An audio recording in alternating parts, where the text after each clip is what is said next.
The 16,000-member Park Slope Food Co-op in Brooklyn has voted by 67% to boycott Israeli goods. The campaign and counter-campaign lasted years. President Peace Prize said he will slap sanctions on Brooklyn and added, "If I were in charge, the vote would have gone the other way, by 150%. Over the years, the co-op has boycotted chili, grapes, Coke, and Citibank. But this one took longer because Brooklyn does not have the advantage of a good education curriculum about settler colonialism. Opponents of the move called the campaign petty, since it only involves dispossession and apartheid, and warned a boycott could unwittingly align the co-op with anti-Semitism, in the same way that boycotting Russian goods could contribute to anti-Eastern Orthodoxism. They charged the real motive of boycotts is to eliminate Israel, mistaking Israel for apartheid, an easy mistake to make. Not adding that Israel is proceeding apace with the elimination of Palestine. Details. Following the indictment of former Cuban president 94-year-old Raul Castro for defending his country 30 years ago, indictments of the Trump admin for the murder of Venezuelan fishermen are expected to be issued promptly in 30 years. Your country now is mine, I have a grand design, give me your dough. It turns out Trump doesn't need Congress for Golden Arch approval because they already approved an arch 100 years ago and it was never built. So there, right? Well, kinda, if you have a lot of lawyers. In other Trump did nothing wrong news, if you set aside cheating on taxes, insider trading, cashing in on federal projects, and rewarding friends and allies, well, you can't, because set-aside is a human rights violation, along with all DEI, unless you're saving white South Africans. We might also mention bullying universities, law firms, and news outlets, prosecuting those who disagree with him, impounding money he was meant to spend, flouting judicial orders, and cutting funding to opposition-led states. But apparently there is no law against superpollutants since it was just abolished. If you can say hydrofluorocarbons, you're too smart to be in this government. The HFCs were persecuted by the Biden crime fam and are being compensated by the cancellation of regulations. This will be a boon to the refrigeration community, lowering grocery prices with no downside except for the planet, which doesn't vote. Prez says we must end the climate. That is, end the climate of fear of the end of the climate. He can't help it if he was trained throughout his business career to be an autocrat, which he was. Roy Cohn. Look it up.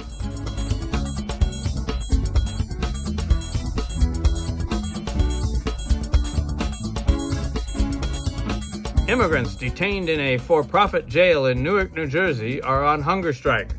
Demonstrators outside are being violent, or anyway, violently suppressed, and the governor of New Jersey was denied access to the facility.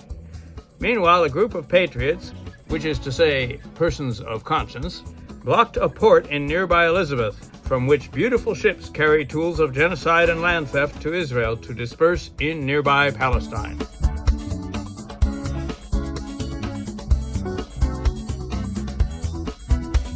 In other thug news, Basque bully thug police known as Entrencha courageously beat defenseless, non-violent flotillistas with large wooden sticks.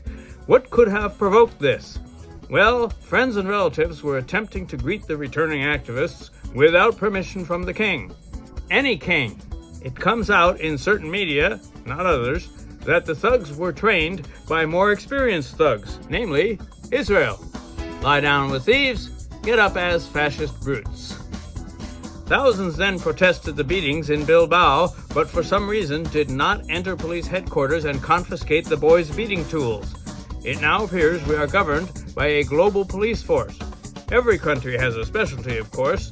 The US makes movies and music, Israel makes techniques of repression, and everything else comes from China.